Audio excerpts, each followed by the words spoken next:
Hello, I'm William Michael of the Classical Liberal Arts Academy, and one thing that I've had success with in my teaching career, and I think in my years parenting as well, has been my ability to connect with and motivate teenage boys. In my own life, my own family life, I have really great relationships with my teenage sons. And all through my years of teaching, I've always enjoyed great relationships with my older teenage students.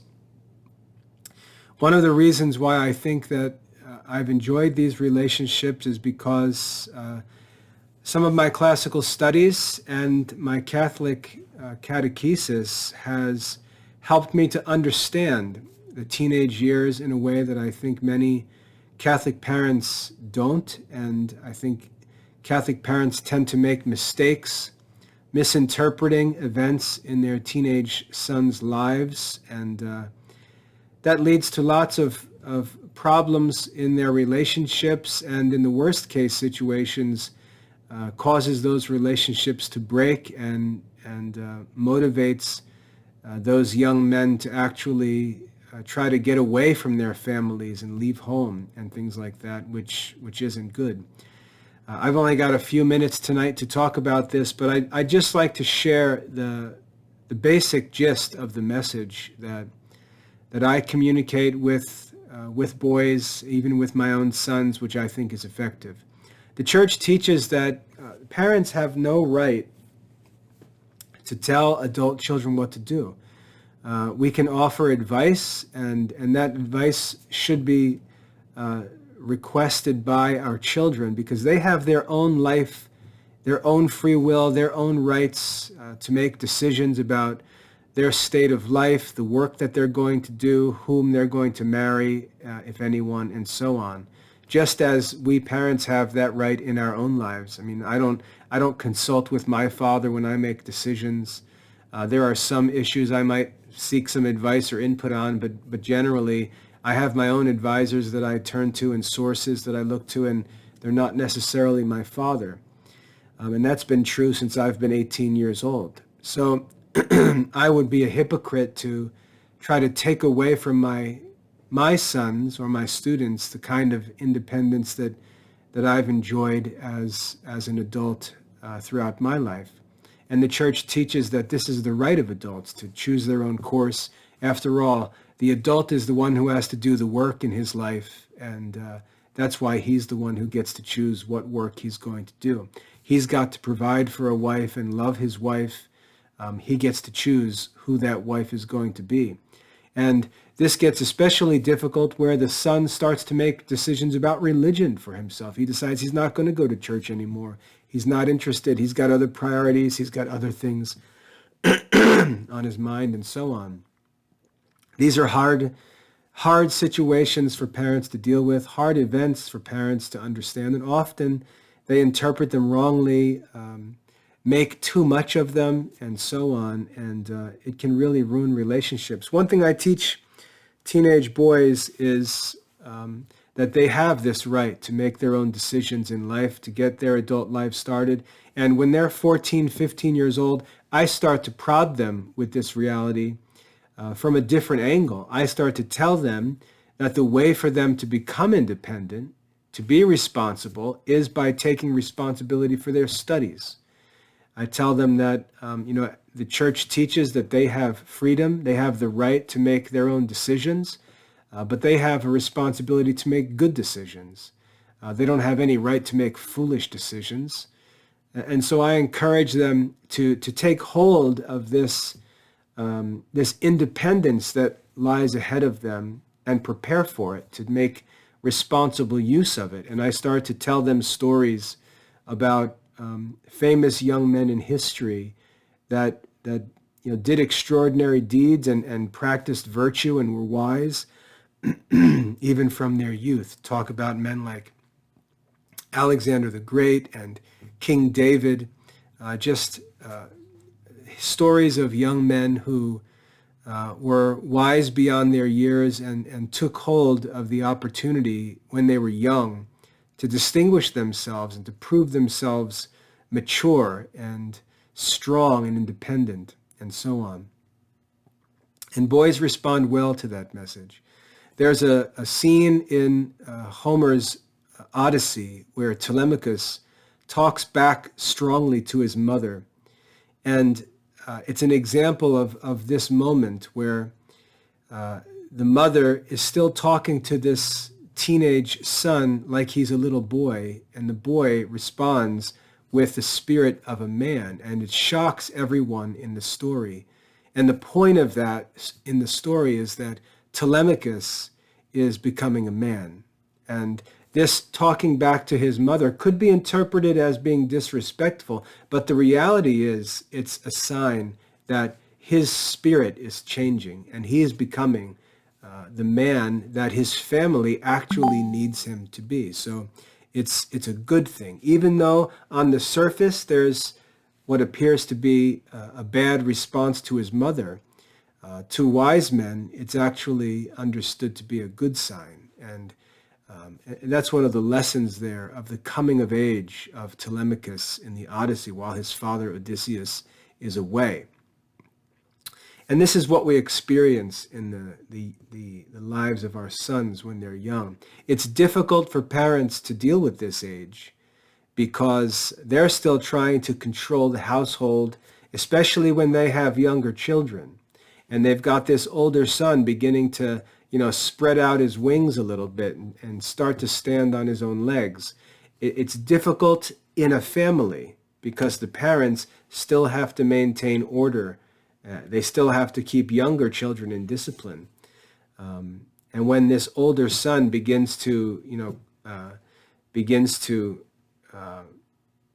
stand up a little bit, it creates some awkward situations, and the parents have to understand how to deal with these things. Well, as a tutor and as a teacher and also as a father, but I'm talking primarily here as a tutor, I tend to engage the boys at this point with this feeling that's developing in them and encourage them to see this as the time in their life for them to take responsibility for their adult choices and begin studying. And I begin to mock in them dependence on their mothers, dependence on their parents for supervision, for motivation, and these kinds of things. And I tell them, if you still depend upon your parents for this motivation or accountability, then you're still a child.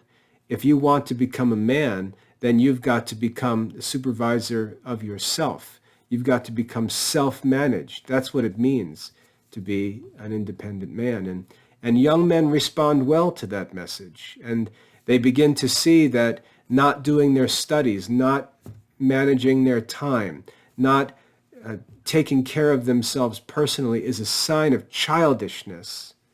And they begin to want to shed those habits and change their ways and take on this responsibility. And I continually prod them in this direction and challenge them, and to a degree mock them when they behave in a way where they're acting childish and yet are trying to ask for adult-like respect. This happens all the time. Kids will want freedoms. They'll want to be spared from commands and things like that, and yet they're still dependent. And you see, when that event or when that time of family life develops where the kids are expressing a desire for independence and yet are still actually dependent, the message that they need to hear is, if you want independence, you have to actually become independent.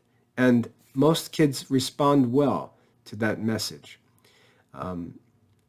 When parents try to push them down or make them dependent and not give them that independence or challenge them to become independent, that's when fights usually develop and things can get pretty ugly because the kids feel stress of becoming adults. They feel stress. They start to feel pressure.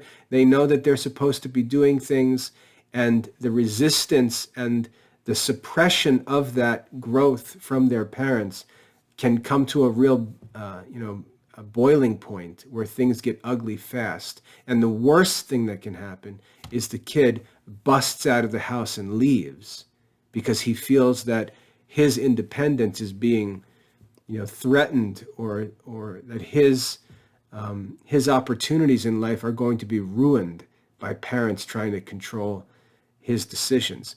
The right response to this as parents is to some degree counterintuitive, because we have to realize that the kids do need to become independent, and we have to help them become independent rather than try to continue to make them live like dependents. It's a difficult time for parents. Like I said, parents often mess this time of their children's lives up, and it can ruin relationships and drive kids into situations that are 100 times worse than the problems would have been that were being discussed and argued about at home. And so parents need to be careful here, but this is one area where I've had success working with kids. And if you've got teenage sons especially, many are afraid to work with teenage boys because of these things, but I'm not. I really enjoy working with teenage boys. I like to challenge them.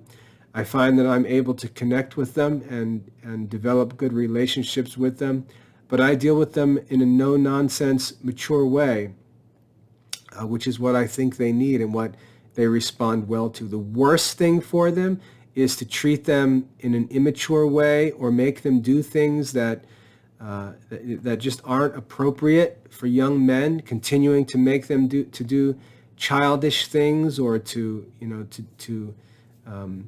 submit in the eyes of others to parental authority that's sort of taking advantage of the relationship and is seeking to lord over the young son, authority that really that son needs to be growing out from under and taking on his own authority over his future household and his life's work and things like that. So it's a difficult situation. I think it's a situation where tutoring can really help. But that's the message that I teach to the young men.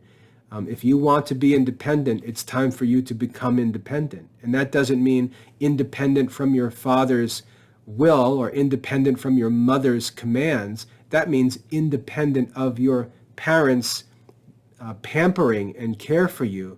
You take responsibility for yourself. Begin to take responsibility for your studies. Begin to take responsibility for adult behavior in your own life. And stop acting like a child who wants to be free from obedience, and rather become a man who actually has a right to his own independence. So that message resonates well with young men.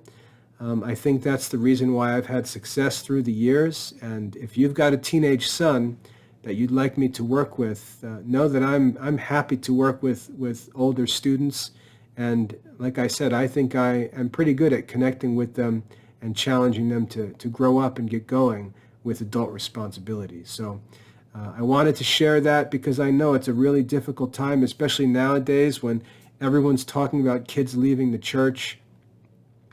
Before you start blaming the church and the clergy and the society and the world and the kid and everything else, be careful to ask whether or not your method in dealing with your teenage sons might be a part of the problem. So if I can help, I'd love to. Please get in touch if you'd like to talk about these things, and we can talk more and possibly arrange a tutoring relationship that'll help these kids through this difficult part of their lives. God bless.